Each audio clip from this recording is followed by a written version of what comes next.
په څادرۍ کې نغښتې جنۍ سپین لاس له څادرې راوایسته. پورته یې اشاره وکړه. کاکا دغه سینډل راښکته کړه. دوکاندار سینډل څپلۍ ورته په میز کېښودې. نجونو سره واړولې. یوې وویل دا په څو دي؟ دوکاندار 2 جوړې نورې په میز کېښودې. ویې ویل 1500 افغانۍ. نجونې په خپلو کې سره وبنګېدې. یوې وویل په 400 کېږي؟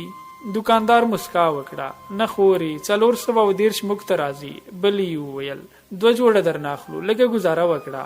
اخر 2 نجونو په میز 900 افغانۍ ورته کېښودې. دوکاندار د څپلو ډبي ورته ونیول. نجونو نور سامانونه، بنګړي، ګوتمۍ او ځینې نور زنانه‌یي توکي واخیستل. 2 دوکاندار ته پیسې ور وشمارلې. د دوکاندار دی بلې ته پام شو. هغې 1 جوړه بنګړي لاس کې اړول راړول. دوکاندار پرې غږ کړ خورکۍ تا خو هیڅ هم وانه خیستل. د جنۍ ځان ته فکر شو. بنګړي ژر په میز کې ایښودل. په ټیټ غږ یې ځواب ورکړ زما شته دی، هسې مې کتل. دوکاندار ځان سره وګوڼېد. ستا دا خیراتي څادرې او بنګړي اخیستل. په څادرۍ کې شنه تارونه له ورایه ښکارېدل. د سترګو مخ ته جالۍ یې نه وې وخو نوره زړه معلومېده. بغل ته یې زړه لاسي بکسه پرته وه. د وتلو په وخت کې دوکاندار ورپسې وکتل. په پښو پلاستیکي څپلکه یې په تارونو ګنډلې وه.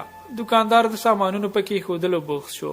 شیبه ووته. هماغه جنۍ بیا په دوکان راننوته. دوکاندار په حیرانۍ وویل خیرت دی؟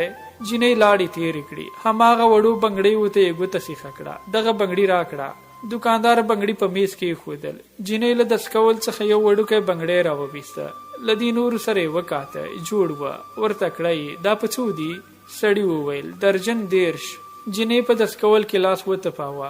3 هګۍ او یو زوړ کلوله شلګونی راوویست. په سوالګر غږ یې وویل بل 10 ګون را سره نشته. دا 3 هګۍ او یو شلګون به درکړم. 2 درجنه راکړه. وړه خور مې هر وخت راته ژاړي. د اختر لپاره شیان غواړي. دوکاندار وموسل. له بنګړۍ یې 2 درجنه رابیل کړل. جنۍ ته یې ونیول. ویې ویل که دا نوي هم پروا نه کوي زه به نوره سودا هم درکړم. بس کله کله زما خواته راځه ګپ شپ به لګوو. جنۍ شر لاس ترې کش کړ. هګۍ لاسي بکسې ته واچولې. زوړ شلګونی ورپورته کړ. په غري ونیولې غږ یې وویل بلا دې په دا مردار قواره شه. دوکاندار وخندل. جنۍ په منډه له دوکانه ووته. واړه بنګړي پر میز پاتې شول.